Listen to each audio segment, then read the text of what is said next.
ဆက်ပေးမဲ့သတင်းကတော့စကိုင်းတိုင်းဒေသကြီးစကိုင်းမြို့ရှိလာဝကရုံးနဲ့ပောက်ကွဲမှုဖြစ်ပြီးထိခိုက်ဒဏ်ရာရရှိသူ73ဦးရှိတဲ့သတင်းဖြစ်ပါတယ်။စကိုင်းတိုင်းစကိုင်းမြို့ပါရမီရပ်ကွက်ရှိမြို့နယ်လူဝင်မှုကြီးကြပ်ရေးဦးစီးဌာနရုံးဝင်းတွင်၌ယနေ့ဇွန်လ9ရက်10နာရီခွဲခန့်ကပောက်ကွဲမှုတစ်ခုဖြစ်ပေါ်ခဲ့ပြီးလူ73ဦးဒဏ်ရာရရှိခဲ့ကြောင်းစကိုင်းတိုင်းဒေသကြီးမိသက်တပ်ဖွဲ့မှတာဝန်ရှိသူတို့က BMNZ သတင်းဌာနကိုအတည်ပြုပြောကြားခဲ့ပါတယ်။ရင်းပောက်ကွဲမှုကြောင့်တေဆုံးသူမရှိကြောင်း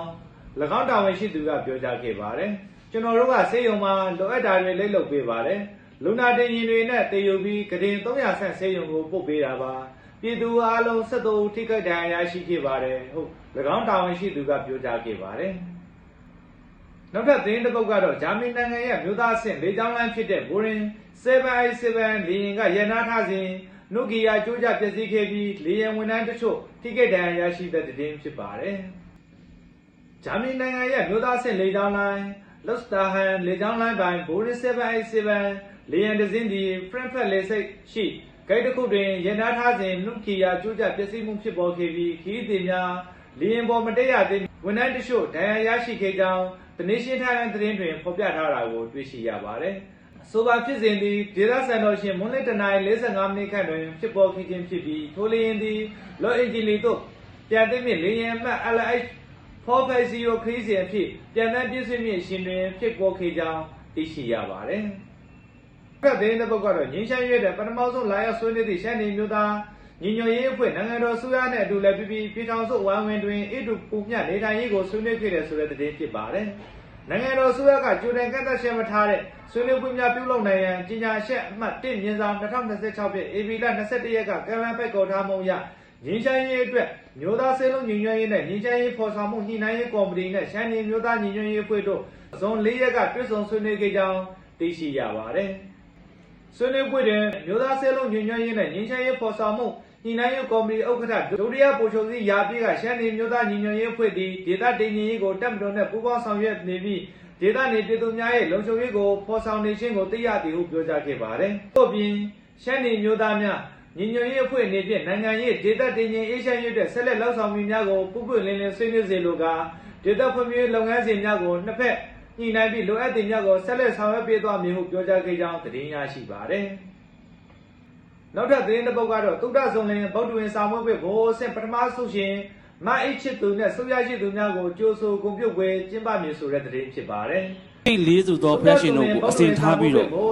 ကတ္တဗဖျားရှင်မှစ၍ပတိလောမှနောက်ပြန်ရေးတွက်လို့ရှိရင်သောပိတမြတ်စွာဘုရားအထိဘဏ္ဍစုရှိပါမည်န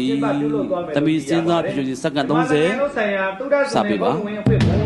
တရားဓမ္မအကျင့်ကျင်းပတဲ့အလေတန်းစစ်သုဒ္ဓဇုံလင်ဗုဒ္ဓဝင်ပြင်ဆိုပူဇော်ပွဲတွင်ရှမ်းပြည်နယ်ကိုစားပြုပထမဆုံးရရှိခဲ့သောမိုင်းချစ်သူနဲ့ဆုရရှိသူများကို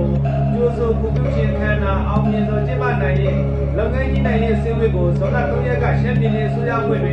်ကျင်းပပြုလုပ်ခဲ့တယ်လို့သိရှိရပါတယ်။သုဒ္ဓဇုံလင်ဗုဒ္ဓဝင်ဆောင်မှုပွဲဟာမန္တလေးလုံးဆိုင်ရာသုဒ္ဓဇုံလင်ဗုဒ္ဓဝင်အဖွဲ့ဘုံမှကြီးမှုပြီးဗုဒ္ဓဘာသာယဉ်ကျေးမှုနဲ့မြတ်ဗုဒ္ဓရဲ့ဖြစ်စဉ်သမိုင်းကိုလူငယ်လူရွယ်များစနစ်တကျသိရှိနားလည်စေရန်ရည်ရွယ်ကျင်းပသောဆောင်ပွဲတစ်ခုဖြစ်ပါတယ်။မူလတန်းအဆင့်အလေတန်းအဆင့်နဲ့အဆင့်မြင့်ဗုဒ္ဓဝင်သဒီပလိုမာတန်းစသဖြင့်ခွဲထားပြီးဆောင်ပွဲတွင်မဟာဗုဒ္ဓဝင်ပါရမီတော်များနှစ်ကျစစ်စုဗုဒ္ဓဝင်နဲ့ဣတ္တအင်္ဂါရထေရာထွေကြီးများရဲ့အကြောင်းအရာများပါဝင်တယ်လို့သိရှိရပါတယ်။နောက်ထပ်သတင်းတစ်ပုဒ်ကတော့ကဏ္ဍဆောင်တွင်နိုင်ငံတကာပူးပေါင်းဆောင်ရွက်မှုများနဲ့ရင်းနှီးမြှုပ်နှံမှုများကိုကြိုဆိုကြောင်းဒုတိယသမ္မတဦးညိုစောမှပြောကြားခဲ့ပါတယ်။မြန်မာနိုင်ငံအနေနဲ့စိုက်ပျိုးရေးနဲ့မွေးမြူရေးကဏ္ဍများတွင်ခေတ်နဲ့ညီပြုပြင်ပြောင်းလဲနေပြီးကဏ္ဍဆောင်တွင်နိုင်ငံတကာပူးပေါင်းဆောင်ရွက်မှုများနဲ့ရင်းနှီးမြှုပ်နှံမှုများပိုမိုရရှိရန်ကြိုဆိုလျက်ရှိကြောင်းရင်းနှီးမြှုပ်နှံကြမှုများပြုလုပ်ရန်ဖိတ်ခေါ်ကြောင်းဒုတိယသမ္မတဦးညိုစောမှပြောကြားခဲ့ပါတယ်။ဇွန်လ4ရက်ကစင်ပီတာစပယ်မြို့ရှိ29ကြိမ်မြောက်နိုင်ငံတကာစီးပွားရေးဖိုရမ်ဖွင့်ပွဲခမ်းနားတွင်ဒုတိယသမ္မတဦးညိုစောကအခုလိုရင်းနှီးမြှုပ်နှံမှုကိုဖိတ်ခေါ်လိုက်တာဖြစ်ပါတယ်။ဒုတိယသမ္မတဦးညိုစောကကုန်ထုတ်စွမ်းအားမြင့်တင်ရန်ရိက္ခာလုံခြုံမှုအားကောင်းစေရန်နဲ့ရေရှည်တည်တံ့သောဖွံ့ဖြိုးတိုးတက်မှုကိုအထောက်အကူပြုနိုင်ရန်စိုက်ပျိုးရေးနဲ့မွေးမြူရေးကဏ္ဍများကိုခေတ်မီအောင်ပြုပြင်ပြောင်းလဲနေတာကြောင့်နိုင်ငံတကာပူးပေါင်းဆောင်ရွက်မှုများနဲ့ရင်းနှီးမြှုပ်နှံမှုများကိုပုံမရရှိရန်ကြိုးဆိုလျက်ရှိကြောင်းအထူးသဖြင့်တည်ယူပို့ဆောင်ရေးကုန်သွယ်ရေးဒီဂျစ်တယ်အခြေခံစောင့်ထောက်ပံ့ပို့ဆောင်ရေးပ ပို့ကုန်ဥဒေကုန်ထုတ်မှုလုပ်ငန်းများနဲ့နေပညာနဲ့ဒီပြည်ဝန်ဆောင်မှုကဏ္ဍများတွင်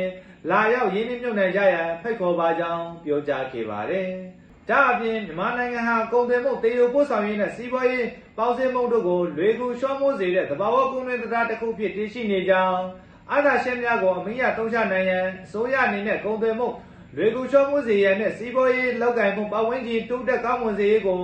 ဥတည်တဲ့မူဝါဒများကိုချမှတ်ကောင်းတဲ့ပေါ်ဆောင်ရွက်နေကြောင်းပြောကြားခဲ့ပါတယ်။ BMS Beautiful Myanmar News Agency ကိုကြည့်ရှုကြတဲ့မိဘပြည်သူများစိတ်နှလုံးရွှင်လန်းရှမ်းမြေ့ကြပါစေ။